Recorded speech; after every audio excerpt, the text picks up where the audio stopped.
สวัสดีค่ะกลับมาพบกับช่องงามชีวาชาแนลวันนี้จะชวนมาทำเมนูน้ำผลไม้เกล็ดหิมะขายดีมากๆในหน้าร้อนเราจะปรับสูตรให้เป็นต้นทุนแบบถูกที่สุดแต่รสชาติยังโอเคอยู่ไม่มีการใช้ผลไม้แช่แข็งเลยเป็นการเซฟคอสแล้วก็ทำง่ายแบบสุดๆส่วนผสมตามนี้เลยค่ะน้ำสควอชผลไม้เข้มข้นรสชาติใดก็ได้สามารถใช้สูตรเดียวกันได้หมดส่วนน้ำเชื่อมเราใช้แบบสำเร็จรูปถ้าใครต้มเองอาจต้องปรับปริมาณน้ำเชื่อมเล็กน้อยค่ะเทน้ำสควอชเข้มข้นลงไป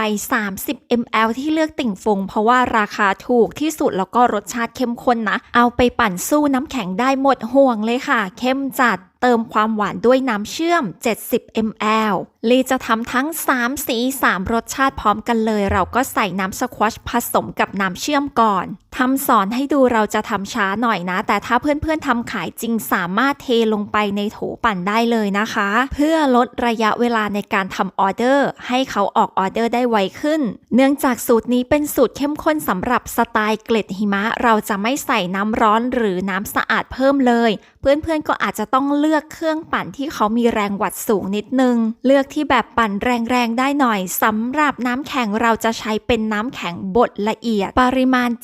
725 กรัมถ้าไม่มีเครื่องชั่งก็ตักใส่แก้ว22 ออนแบบพูนเล็กน้อยตัก2 แก้วนะแล้วก็ใส่น้ำผลไม้เข้มข้นลงไปลี่จะเอาน้ำแข็งมาใส่ในแก้วนิดนึงค่ะเพื่อให้น้ำผลไม้ออกแบบเกลี้ยงๆยุคนี้ยุคประหยัดค่ะเราใช้ให้หมดจนหยดสุดท้ายจากนั้นก็ปั่นให้ละเอียดได้เลยใช้น้ำแข็งบดเขาจะปั่นได้ละเอียดเข้ากันได้เนียนกว่าใช้น้ำแข็งหลอดเล็กนะผงปั่นหรือผงเฟปเป้สำหรับสูตรนี้แนะนำว่าควรใส่นะคะเราใช้ของเต็งหนึ่งเพราะว่าจะช่วยให้น้ำปั่นมีความนุ่มฟูผงปั่นแต่ละยี่ห้อจะเหมือนกันอย่างหนึ่งคือช่วยให้เครื่องดื่มละลายช้าลงแต่ความต่างจะอยู่ที่บางยี่ห้อให้รสหวานขึ้นบางยี่ห้อให้ความนุ่มฟู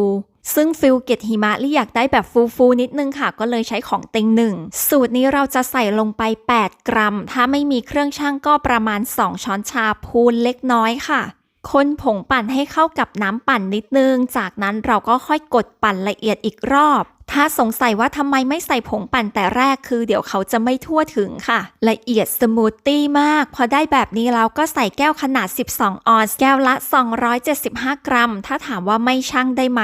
ถ้าทำกินเองก็จะหยวนได้นะคะแต่ถ้าทำขายเนี่ยเกรงว่าแต่ละแก้วอาจจะไม่เท่ากันค่ะเลยให้ชั่งน้ำหนักเพื่อความชัวร์ปาดพื้นผิวด้านบนให้เนียนเรียบสนิทก่อนจะปิดฝาเรียบใช้ฝาไซส์95 ml 1 สูตรวันนี้ทำได้3 แก้วแก้วละ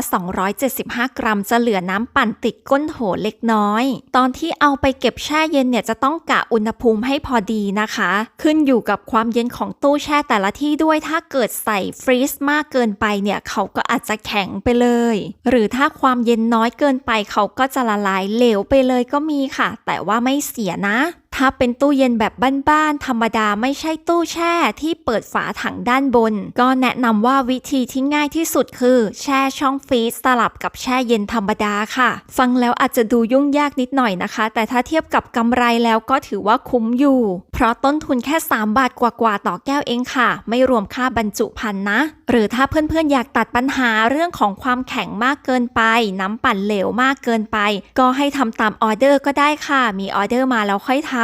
หรือทำแบบเปิดท้ายขายตลาดนัด50 แก้ว100 แก้วต่อครั้งกะปริมาณไว้ก่อนลองทำคร่าวๆแล้วก็หมดแค่ไหนหมดแค่นั้นถ้าไม่พอครั้งหน้าเราก็ค่อยทำเพิ่มข้อดีของสูตรนี้ไม่มีนมผสมค่ะมีแต่น้ำเชื่อมน้ำผลไม้แล้วก็น้ำแข็งก็เลยจะเสียช้าสำหรับใส่ผงปั่นกับไม่ใส่แตกต่างยังไงเดี๋ยวช่วงท้ายคลิปลี่จะเอาไปแช่แข็งแล้วก็เอามาเปิดเทสให้ดูพร้อมๆกันเลยถ้าเพื่อนๆชอบหวานมากหรือหวานน้อยกว่านี้สามารถปรับปริมาณน้ำเชื่อมได้แต่สูตรนี้ลี่ก็ว่าโอเคแล้วนะคือดูดคำแรกอาจจะไม่รู้สึกหวานมากแต่พอดูดไปสัก 3-4 คำค่ะเราจะเริ่มรู้สึกว่าโอเคมันหวานพอดีถ้าทำหวานเจี๊ยบตั้งแต่คำแรกพอดูดไปจนหมดแล้วเนี่ยเราจะรู้สึกแสบคอค่ะทั้งนี้แต่ละพื้นที่ก็ชอบรสหวานไม่เท่ากันสามารถปรับปริมาณน้ำเชื่อมได้ตามชอบเลยแก้วเล็กน่ารักขายง่ายต้นทุนไม่แพงลองทำเป็นไอเทมเสริมที่ร้านก็ได้ค่ะนี่ค่ะ2 แก้วนะคะสตรอเบอรี่เกล็ดหิมะอันนี้ไม่ได้มาขายผงปั่นแต่อย่างใดเลยนะแต่จะเปรียบเทียบให้ดูชัดๆแบบเรียวๆเลย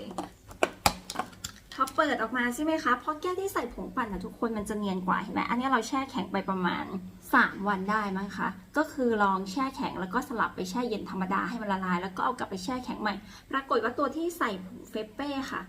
ผงปั่นน่ะเขายังมีความเนียนอยู่เลยเห็นไหมเนี่ยมันยังแบบเป็นเนื้อเดียวกันนะคะไม่ค่อยแยกความเป็นน้ำแข็งกับน้ำสควอชน้ำผลไม้เท่าไหร่แต่แก้วนี้เห็นไหมไม่ได้ใส่ผงปั่นไงแยกชั้นแบบชัดเจนเลยนะคะก็จะเห็นเลยว่าน้ำแข็งมันจะลอยตัวแล้วก็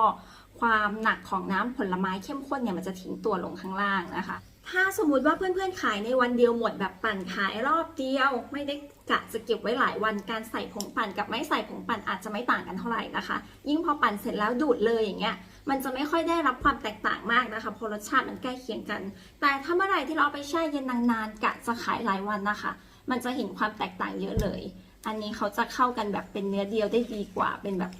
ฟิลเก็บหิมะได้มากกว่าเห็นไหมคะก็เห็นไหมเห็น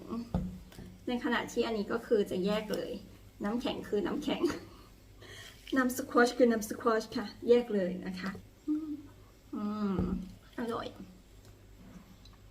ความรสชาติอันนี้อร่อยกว่า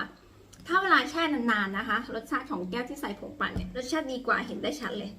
แต่ถ้าปั่นเสร็จใหม่ๆเนี่ยจะแยกไม่ออกจะคล้ายกันมากอร่อยกดติดตามไว้เลยนะคะจะได้ไม่พลาดเทคนิคดีๆสูตรอร่อยๆ